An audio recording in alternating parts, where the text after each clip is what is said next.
आज 1 फेब्रुवारी भारताचा अर्थसंकल्प जाहीर झाला. निर्मला सीतारामन यांनी 8व्यांदा आपल्या देशाचा अर्थसंकल्प जो आहे तो अर्थसंकल्प सादर केला. या अर्थसंकल्पामधून सर्वसामान्यांना काय मिळालं किंवा नवी जी कररचना आलेली आहे त्या दृष्टिकोनातून सर्वसामान्यांसाठी नेमकं काय असणार आहे आणि अर्थतज्ञांच्या नजरेतून हा अर्थसंकल्प कसा आहे हे जाणून घेण्यासाठी आपल्यासोबत टॉप न्यूज मराठीमध्ये आत्ता आहेत विनायक आंबेकर, जे ज्येष्ठ अर्थतज्ञ आहेत. सर, तुमचं स्वागत आहे टॉप न्यूज मराठीमध्ये. आणि आपण कर रचना, कर प्रणाली याच्यावर तर चर्चा करूयातच, मात्र अगोदर सांगाल अर्थतज्ञ म्हणून या अर्थसंकल्पाकडे कसं पाहताय?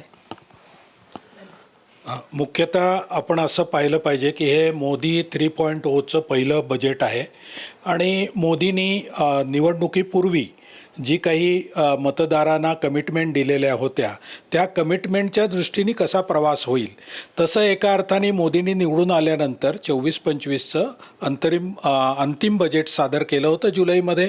त्यामध्येही काही कमिटमेंट केल्या होत्या, पण आता 25-26 या पूर्ण वर्षासाठीचं हे बजेट असल्यामुळे काय नवीन केलं जाणार या दृष्टीने लोकांना उत्सुकता होती.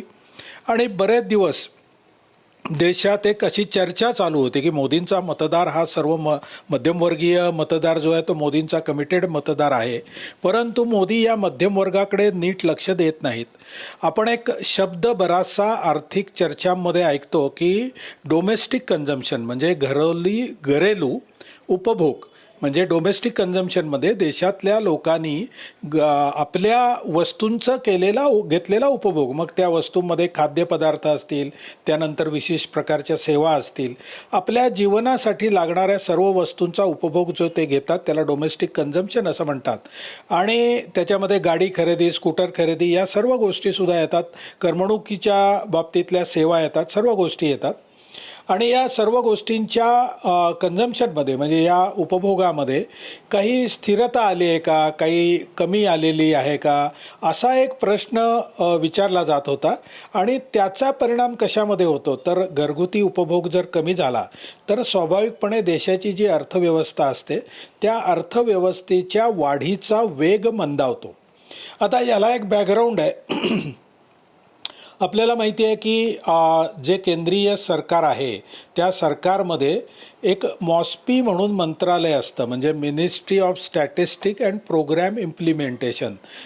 या मंत्रालयातर्फे काही दिवसापूर्वी देशातल्या सकल घरेलू उत्पादनाच्या वाढीचा वेग जो त्याचा अग्रिम अंदाज, पहिला अंदाज हा जाहीर झाला होता आणि हा वाढीचा वेग 6.4 या टक्के दरावरती स्थिर झाला आहे असं त्यांनी जाहीर केलं होतं. तेव्हापासून या चर्चेने वेग पकडला की भारतीय अर्थव्यवस्था ही थोडी मंदावलेली आहे, या अर्थव्यवस्थेचा वेग मंदावलेला आहे.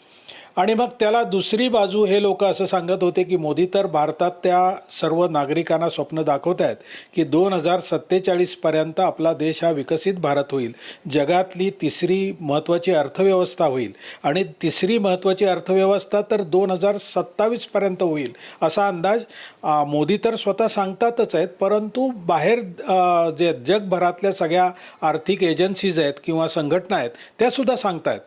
तर त्यामुळे मग हा मंदीचा जो मंदावलेला वेग आहे वाढीचा, याचा काही परिणाम होईल का अशा प्रकारच्या शंका होत्या.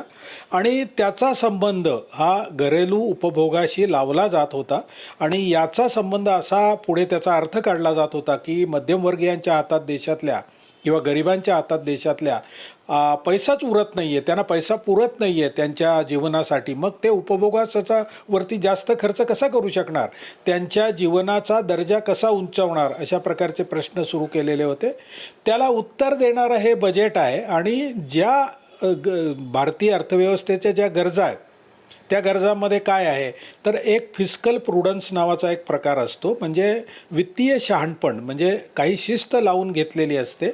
आणि मोदींनी आधीच जाहीर केलं होतं की जरी आपला अर्थसंकल्प हा तुटीचा अर्थसंकल्प असला ज्याच्यामध्ये उत्पन्न कमी आणि खर्च जास्त, तो ठेवावाच लागतो, कारण देशातल्या गरजू लोकांना काही मदत द्यावी लागते, देशाच्या विकासासाठी इन्फ्रास्ट्रक्चरवर खर्च करावा लागतो, त्यानंतर शिक्षणाच्या सुविधा द्याव्या लागतात, आरोग्याच्या सुविधा द्याव्या लागतात. त्यामुळे कुठल्याही देशाचा अर्थसंकल्प हा तुटीचा असणं हे काही चूक नाही, ते योग्यच आहे. उलटं गव्हर्नमेंट चांगल्या दिशेने काम करतं आहे याचा तर पुरावा असतो. परंतु हा जो फिस्कल डेफिसिट आहे, वित्तीय तूट आहे, ही एका विशिष्ट मर्यादेच्या बाहेर जाता कामा नये आणि त्यालाच शिस्त असं म्हणतात, फिस्कल प्रुडन्स असं म्हणतात. आपल्याला माहिती आहे की 2020 साली कोरोनामुळे आपल्या अर्थव्यवस्थेची गती पूर्णतः मंदावली होती. रादर ती अर्थव्यवस्थेचा वेग हा नकारात्मक झाला होता. तिथून बाहेर येऊन, कारण त्यावेळेला आपल्याला माहिती आहे की मोदींनी आत्मनिर्भर पॅकेज जे जाहीर केलं ते 20,17,000 कोटी रुपयांचं होतं. आता आपल्या सगळ्या वर्षाचं उत्पन्न जर 27 लाख कोटीचं असेल आणि 20 लाख कोटीचं पॅकेज दिलं तर त्याचा परिणाम हा होणार होता. त्यासाठी external borrowing, internal borrowing, Modi सरकारने एक चांगली गोष्ट केली की एक्सटर्नल बॉरोईंग फार कमी केलं, इंटरनल बॉरोईंग केलेलं होतं. त्यामुळे ही वित्तीय तूट होती. परंतु हळूहळू या पुढच्या 5 वर्षात आम्ही ती भरून काढू असं ते त्यांनी सांगितलं होतं. तेही मोदी सरकारने या बजेटद्वारे कमिट केलेलं आहे आणि 4.5% ही वित्तीय तूट आम्ही आणू, यावर्षी तो रेट अचीव करू असं त्यांनी सांगितलेलं आहे. आणि हा जो मूळ प्रश्न होता की देशातला उपभोग वाढवायचा कसा, देशातल्या लोकांचा खर्च वाढवायचा कसा, तर त्यासाठी म्हणून त्यांनी मध्यमवर्गीयांना एक जबरदस्त अशी सूट दिलेली आहे. आपल्याला माहिती आहे की मोदी सरकार आल्यापासून जे पगारी नोकरदार लोक आहेत त्यांच्यासाठी त्यांनी नेहमीच काळजी केली. ज्यावेळेला मोदी सरकार आलं त्यावेळेला 2.5 लाख रुपयापर्यंत इन्कम टॅक्समध्ये सूट होती. पहिल्याच वर्षी मोदींनी ती 3 लाखापर्यंत नेली. त्यानंतर पुढच्या 10 वर्षामध्ये हळूहळू वाढवत ती मोदीजींनी 7 लाखापर्यंतच्या उत्पन्नावर कुठलाही इन्कम टॅक्स लागणार नाही अशा प्रकारची स्थिती आणून ठेवली होती. आणि यावर्षी त्याच्यामध्ये एक मोठी जंप घेऊन, क्वांटम लीप घेऊन मोदींनी थेट 7 लाखावरून 12 लाखापर्यंत पगारदार लोकांचं उत्पन्न करमाफ राहील अशा प्रकारची सूट दिलेली आहे. साधारणतः आपल्याला माहिती आहे की नोकरदार लोक जे असतात त्यांना एक स्टँडर्ड डिडक्शन मिळतं, ते 50,000चं याच्या व्यतिरिक्त आहे. म्हणजे साधारणतः 12 लाख आणि ते 50,000 असं जर धरलं तर पगारदार लोकांचं 12.5 लाखपर्यंतच्या उत्पन्नावर एकही रुपयाचा कर त्यांना द्यावा लागणार नाही. आता ही सूट दिल्याने गव्हर्नमेंटचं नुकसान होत नाही का, तर जो अपेक्षित कर असतो वसुलीचा, आपल्याकडे 2 प्रकारचे कर असतात, एक डायरेक्ट टॅक्स आणि इनडायरेक्ट टॅक्स. तर इन्कम टॅक्स हा डायरेक्ट टॅक्स आहे, त्याच्यामध्ये घट होणार आहे. सुमारे 1 लाख कोटी रुपयांचं शासनाचं नुकसान होणार आहे. पण तरीसुद्धा मोदींनी ही एक स्टेप घेतलेली आहे, कारण आपली जी अर्थव्यवस्था आहे ती थोडीशी त्याचा वेग जो आहे तो स्थिरावला होता. त्याला एक काहीतरी धक्का देऊन, काहीतरी एक चांगलं एक उपक्रम करून किंवा चांगला एक धोरण ठरवून त्याला गती देण्याचा हा प्रयत्न आहे असं मला वाटतं. त्यामुळे मध्यमवर्गीयांचा ह्याच्यामध्ये अतिशय उत्तम प्रकारे त्यांना सवलत दिलेली आहे. आणि नुसतं मध्यम नाही, म्हणजे हा मध्यम वर्ग 12 लाख रुपये जर आपण वार्षिक सॅलरी धरली तर 1 लाख रुपये मासिक सॅलरी होते. ज्या माणसाला 30,000, 50,000, 70,000, 1 लाख या सगळ्या लोकांना ही सूट उपलब्ध आहे. त्यामुळे भारतातला फार मोठ्या प्रमाणावरच्या लोकांना ही सूट मिळणार आहे आणि त्यामुळे भारतीय अर्थव्यवस्थेला चालना पण मिळणार आहे असं मला वाटतं. 12 लाखापर्यंतच्या उत्पन्न जे आहे ते करमाप्त राहणार आहे. मात्र परत एक असं होतं की 8 लाखापासून 12 लाखापर्यंत जे आहे त्याच्यावर 10% कर असं एक नव्या कर रचनेमध्ये सांगितलं आहे. तर ही नेमकी कन्सेप्ट काय? तर एक 4 वर्षापूर्वी न्यू टॅक्स रेजिम नावाची एक कर प्रणाली आपल्या देशामध्ये मोदी सरकारतर्फे आणण्यात आली. न्यू टॅक्स रेजिममध्ये आणि ओल्ड टॅक्स रेजिममध्ये फरक जो आहे तो मी समजून सांगतो. न्यू टॅक्स रेजिममध्ये तुम्ही करमाफी मिळावी म्हणून केलेल्या ज्या काही गुंतवणुकी असतात, ज्याच्यामध्ये PF आहे, PPF आहे, त्यानंतर बचत म्हणजे स्मॉल सेविंग्ज आहेत, NSC आहे, अशा प्रकारच्या ज्या बचती केलेल्या आहेत त्याला जी वेगळी सूट मिळत होती ती न्यू टॅक्स रेजिममध्ये मिळत नाही. अजूनही ओल्ड टॅक्स रेजिम चालू आहे, त्याच्यामध्ये ती सूट मिळते. परंतु न्यू टॅक्स रेजिम आणण्यामागचा जो मोदींचा हेतू होता तो त्याच्यामध्ये लोकांना, म्हणजे मध्यमवर्गीयांना विशेष करून पगाराच्या उत्पन्नाव्यतिरिक्त काहीतरी उत्पन्न मिळावं अशा प्रकारचा हेतू होता. त्यामुळे न्यू टॅक्स रेजिममध्ये जे स्लॅब रेट आहेत, म्हणजे आता त्यांनी जो स्लॅब रेट दिलेत त्याच्यामध्ये 4 लाखापर्यंतचं उत्पन्न करमाफ केलेलं आहे आणि त्याच्यापुढे त्यांनी 5, 10, 15 असे जर दर दिलेले आहेत. तर यामध्ये न्यू टॅक्स रेजिममधले दर कमी ठेवलेले आहेत. आणि ओल्ड टॅक्स रेजिममध्ये जर तुम्हाला जायचं असेल, आता न्यू टॅक्स रेजिम जी आहे ती बाय डिफॉल्ट येते. म्हणजे तुम्हाला पूर्वी असं होतं की न्यू टॅक्स रेजिम स्वीकारायची असेल तर तुम्हाला एक फॉर्म भरून द्यावा लागत होता. आता बरोबर गेल्या वर्षापासून आकारणी वर्ष 24-25 पासून याच्यात बदल होऊन ते उलटं झालं आहे. New tax regime he by default येते आणि तुम्हाला जर ओल्ड ओल्ड टॅक्स रेजिममध्ये जायचं असेल, म्हणजे जुन्या कर रचनेमध्ये जायचं असेल तर तुम्हाला फॉर्म भरून त्याच्यामध्येही जाता येतं. पण न्यू टॅक्स रेजिमचे दर त्यांनी मॉडरेट ठेवलेले आहेत आणि जे बचत तुम्हाला गुंतवणुकीच्या करून मिळत होती त्याऐवजी न्यू टॅक्स रेजिम जस्ट स्वीकारली तुम्ही नुसती तरी तुम्हाला तेवढी बचत करायची होते. आणि न्यू टॅक्स रेजिमचा जो मी मगाशी उल्लेख केला तो हेतू असा होता की मध्यमवर्गीयांनी केवळ या ज्या ठराविक गुंतवणूक आहे ज्याच्यावर साधारण 8% आसपास परतावा मिळतो त्याच्यामध्ये न थांबता मोदींनी आल्यापासून त्यांनी 2 गोष्टी चांगल्या केल्यात की देशातला जो गव्हर्नन्स आहे तो सगळा डिजिटाईज केला आहे, म्हणजे इलेक्ट्रॉनिक माध्यमांमधून आणला आहे.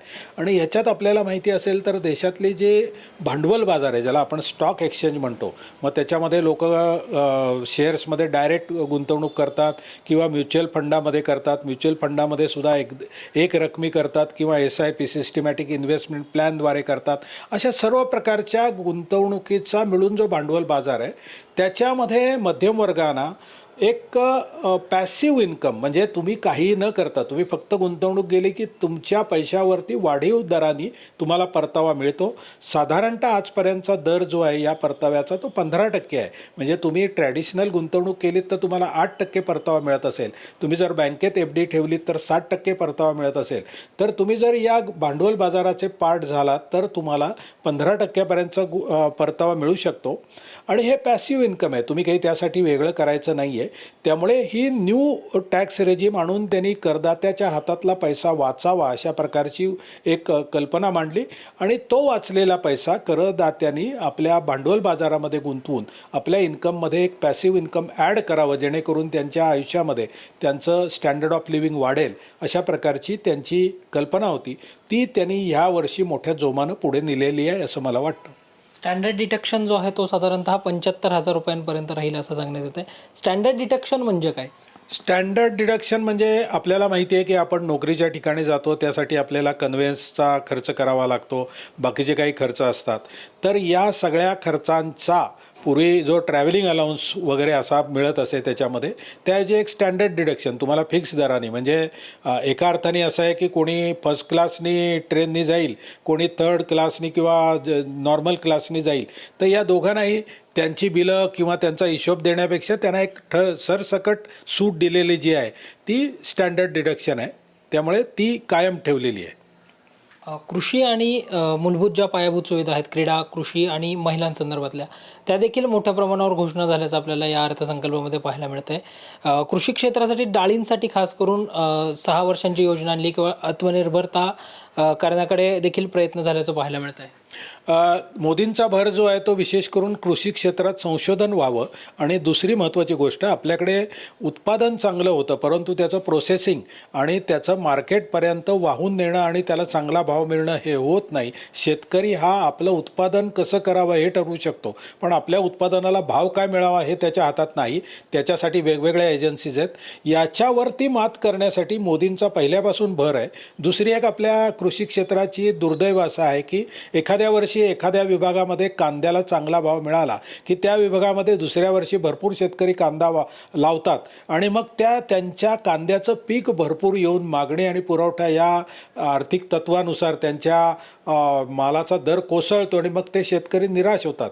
त्यामुळे मोदींनी ई मंडी, त्यानंतर ज्या फार्मगेट इन्फ्रा, त्यानंतर त्यांच्यासाठी वेगवेगळी ॲप आणून त्यांना अशी सुविधा उपलब्ध करून दिली की कुठल्या क्षेत्रामध्ये काय प्रकारचं पीक घेतलं जाऊ शकतं किंवा घ्यावं आणि त्याला भाव कसा मिळेल याच्या प्रेडिक्शनची त्यांनी सोय केलेली आहे. त्यामुळे अशा प्रकारे शेतीला अत्याधुनिक करण्याकडे मोदींचा भर जास्त आहे. मनपूर्वक धन्यवाद सर, तुम्ही टॉप न्यूज मराठीशी बोललात. एकंदरीतच हा अर्थसंकल्प जो आहे तो अगदी साध्या सोप्या आणि सहज भाषेमध्ये जो आहे तो प्रेक्षकांपर्यंत पोहोचवण्याचा प्रयत्न आपण टॉप न्यूज मराठीच्या माध्यमातून केला आणि विनायक आंबेकर सरांनी अगदी सहज सोप्या भाषेमध्ये शंकांचं जे प्रेक्षकांच्या मनातल्या प्रश्नांचं जे निरसन आहे ते करण्याचा प्रयत्न केला आहे. कॅमेरा पर्सन निलेश लोहारसह Sanket Deshpande, top news Marathi, Pune.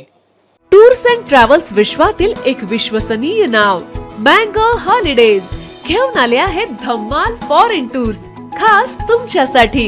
Exotic Europe 17 रात्री 18 दिवस, साऊथ आफ्रिकन सफारी 9 रात्री 10 दिवस, नॉर्दर्न लाईट्स 8 रात्री 9 दिवस, दुबई अबुधाबी 5 रात्री 6 दिवस, व्हिएतनाम कंबोडिया 8 रात्री 9 दिवस. तर आजच आपली सीट बुक करा आणि आपल्या फॉरेन टूर्स मेमोरेबल करा.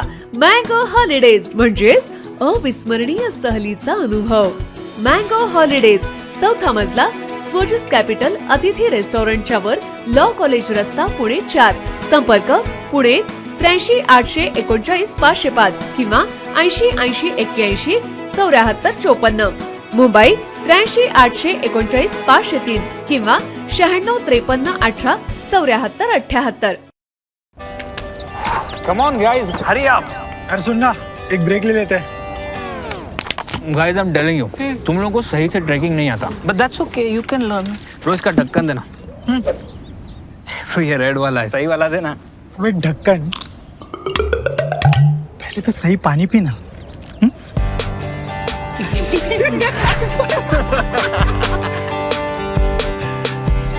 Manikchand Oxyrich, proudly Indian.